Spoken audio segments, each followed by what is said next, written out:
हरे कृष्णा।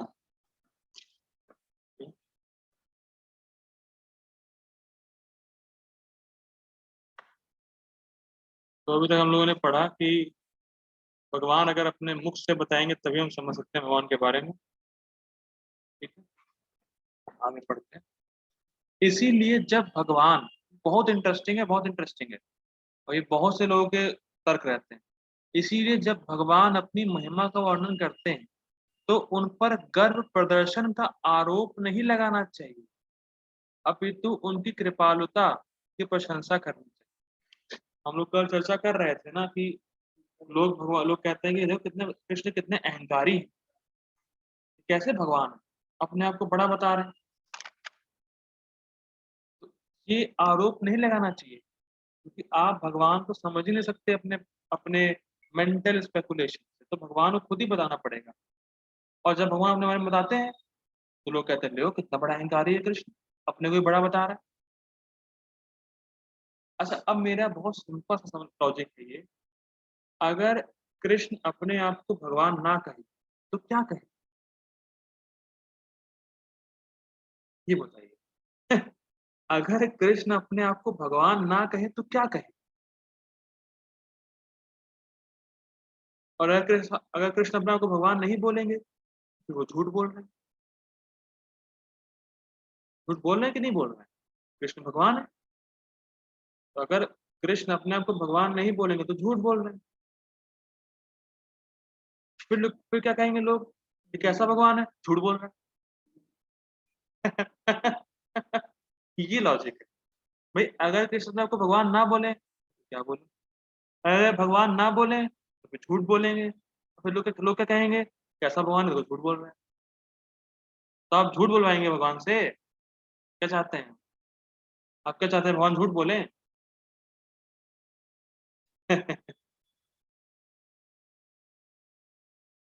ये है हिसाब किताब। अगर कृष्ण भगवान को भगवान बोलते हैं तो लोग, अरे ये तो कितना अहंकारी है, तो भाई क्या बोले फिर वो, क्यों भगवान है? भगवान नहीं बोलेंगे, देखो झूठ बोलता है कृष्ण। अब एक सवाल ये है कि लोग इस प्रकार के आरोप लगाते हैं,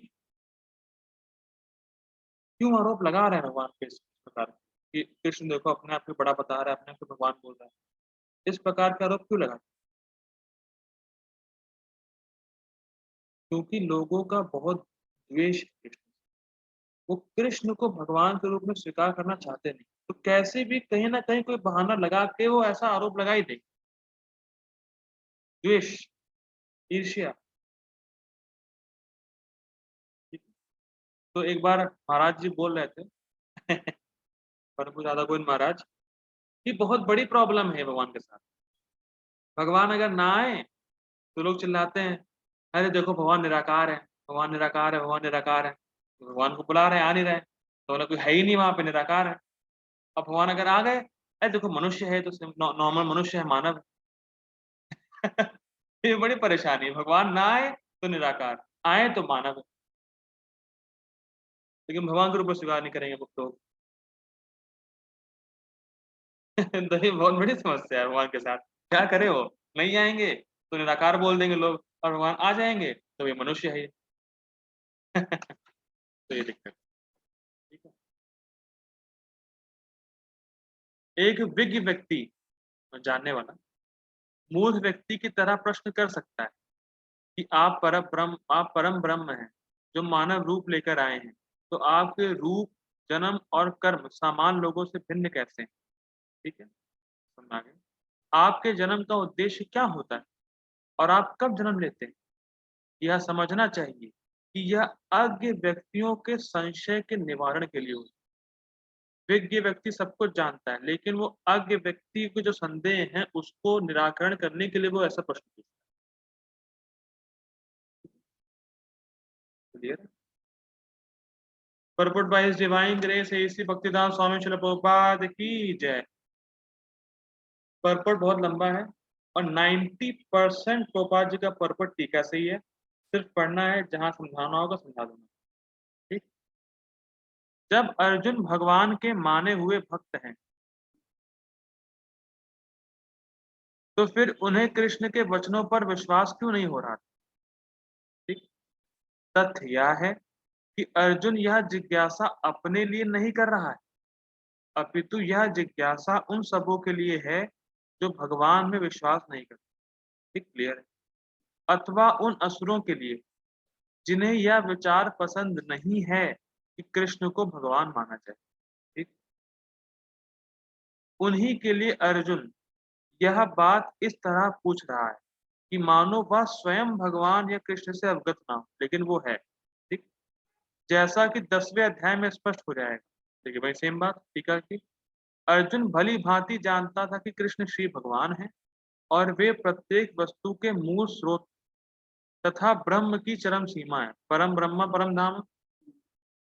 निसंदेह कृष्ण इस पृथ्वी पर देवकी के पुत्र के रूप में भी अवतीर्ण हुए हैं। देखिए टीका वाली बात। ठीक, सब कुछ सेम है, पिछले समझाने। सामान्य व्यक्ति के लिए यह समझ पाना अत्यंत कठिन है कि कृष्ण किस प्रकार उसी शाश्वत आदि पुरुष श्री भगवान के रूप में बने रहे। अतः इस बात को स्पष्ट करने के लिए ही अर्जुन ने कृष्ण से यह प्रश्न पूछा, जिससे वे ही प्रामाणिक रूप में बताएं। क्यों? क्योंकि भगवान ही बता सकते हैं अपने बारे में। कृष्ण परम प्रमाण है, यह तथ्य आज ही नहीं, अनंत काल से सारे विश्व द्वारा स्वीकार किया जाता रहा। केवल असुर ही इसे स्वीकार।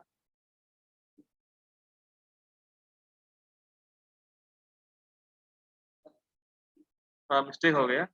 केवल असुर से, अच्छा सही है, सही, केवल असुर से अस्वीकार करते रहे। अस्वीकार, sorry। जो भी हो, चूंकि कृष्ण सर्व स्वीकृत परम प्रमाण है। सर्व स्वीकृत मतलब वही परम प्रमाण है, उनको कोई प्रमाणित करने वाला व्यक्ति ही नहीं है, क्योंकि वो आदि पुरुष है।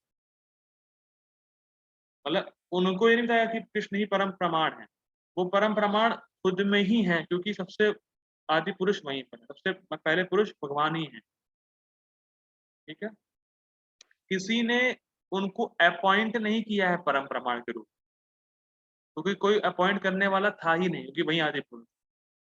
अतः अर्जुन उन्हीं से प्रश्न करता है जिससे कृष्ण स्वयं बताएं, और असुर तथा उनके अनुयायी जिस भांति अपने लिए तोड़ मरोड़ करके उन्हें प्रस्तुत करते हैं, उससे बचा सके। अगर भगवान अपने बारे में खुद ही बताएंगे तो जो असुर लोग बोलते हैं उनके मुंह पे चुप्पी आ जाएगी। ठीक है, अब ये बहुत इंपॉर्टेंट लाइन थोड़ा समझाने वाला है। यह प्रत्येक व्यक्ति के लिए आवश्यक है कि अपने कल्याण के लिए वह कृष्ण विद्या को जाने।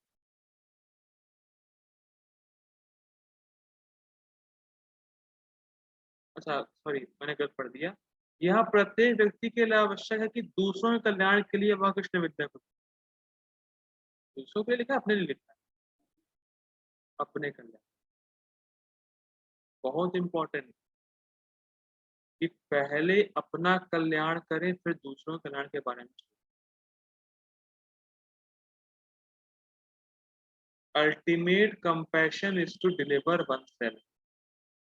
दूसरों को बचाने के चक्कर में खुद ना डूबे। ये बहुत इंपॉर्टेंट लाइन, कि पहले आप कृष्ण विद्या में निपुण हो तब दूसरों को कृष्ण विद्या देने का प्रयास करें। ये नहीं कि आप तो कुछ नहीं कर रहे हैं, मैं दूसरों को दे देता हूं, तब उसकी एफिशिएंसी भी कम होगी। और जब आप खुद ही पालन नहीं करें दूसरों को बताएंगे क्या? तो ये बहुत इंपॉर्टेंट है कि आप पहले अपना कल्याण करें। पहले आप ये स्वीकार करें कि Krishna supreme personality of godhead है, तब दूसरों को बताएं। पहले ये आप स्वीकार करें कि कृष्ण के जन्म और कर्म दिव्य हैं, तब दूसरों को बताएं।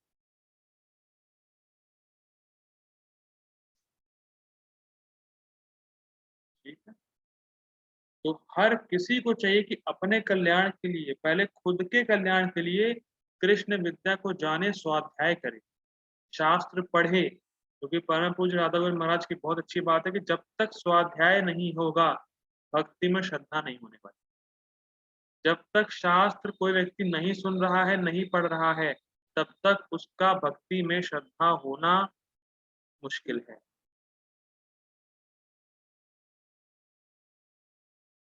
ठीक है, पहले खुद के कल्याण के लिए वो भी कहते हैं, चैतन्य महाप्रभु भी कहते हैं महाप्रभु कि भारत भूमि ते जन्म होइला जन्म सार्थक करी कर परोपकार। पहले अपना जन्म सार्थक करो फिर परोपकार करने के बारे में। पहले खुद के कल्याण के लिए इस कृष्ण विद्या को लो, फिर दूसरों। अतः जब कृष्ण स्वयं अपने विषय में बोल रहे हो तो यह सारे विश्व के लिए शुभ। ठीक है, कृष्ण द्वारा की गई ऐसी व्याख्याएं असुरों को भले ही विचित्र लगे, क्योंकि वे अपने ही दृष्टिकोण से कृष्ण का अध्ययन करते, कोई परंपरा में नहीं करते, जो मन में आए वो करते हैं।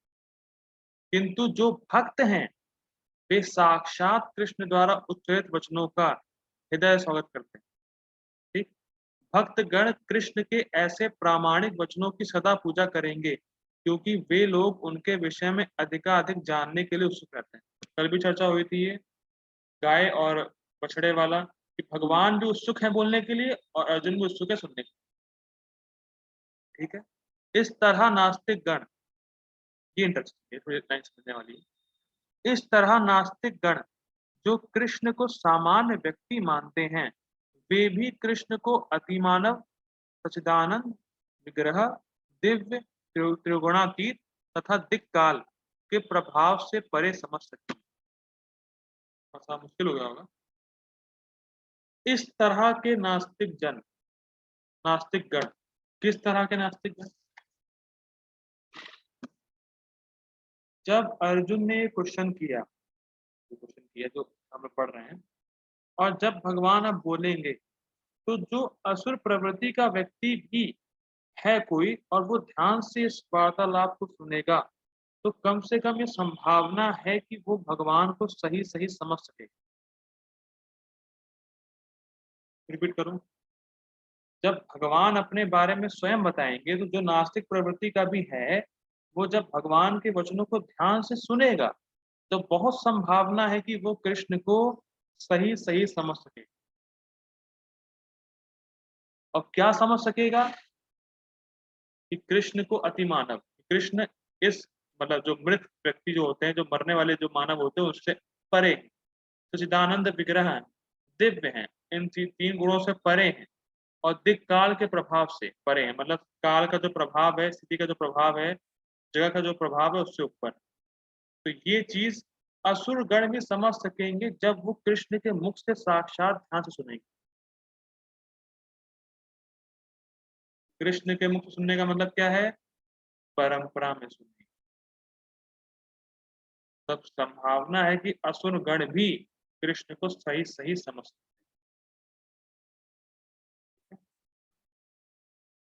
अर्जुन की कोटि के श्री कृष्ण भक्त को कभी भी, अच्छा, अर्जुन की कोटि के श्री कृष्ण भक्त को कभी भी भगवान के समक्ष ऐसा प्रश्न उपस्थित करने का उद्देश्य, मतलब जो अर्जुन बहुत हाई लेवल के कोटि के भक्त हैं, मतलब नित्य सिद्ध हैं, टीका वाला पॉइंट लेना पड़ेगा, अर्जुन नित्य सिद्ध हैं, तो कभी भी अर्जुन के मन में ऐसा प्रश्न नहीं आएगा। लेकिन फिर भी ऐसा प्रश्न उन्होंने किया। क्या उद्देश्य था? उद्देश्य उन व्यक्तियों की नास्तिकतावादी प्रवृत्ति को चुनौती चुनौती देना था, जो कृष्ण को भौतिक प्रकृति के गुणों के अधीन एक सामान्य व्यक्ति है। जो कृष्ण को नॉर्मल पुरुष मानता है, नॉर्मल इंसान मानता है, वो ऐसी धारणा को चुनौती देने के लिए अर्जुन ने प्रश्न किया, जिससे कि भगवान अपने बारे में स्वयं बताए।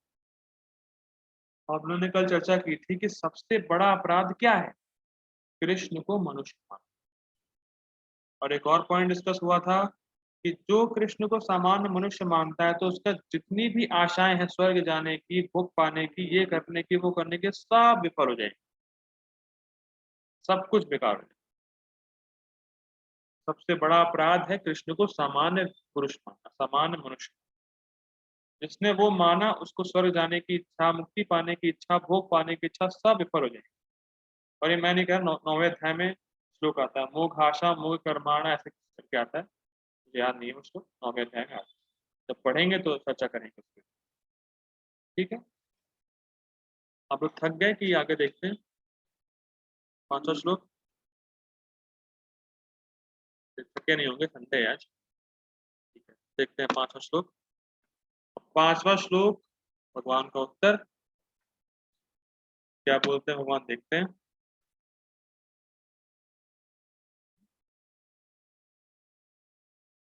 नेक्स्ट मीटिंग करनी है, ठीक है नेक्स्ट मीटिंग कर लेते हैं, क्योंकि फिर इसका पार्ट बन जाएगा तो दिक्कत हो जाएगी। तो I request all of you to join again for a last time. श्लोक छोटा है, फिर टीका लेंगे इसकी, परपुट कर लेंगे। I request all of you to join again. Hare Krishna.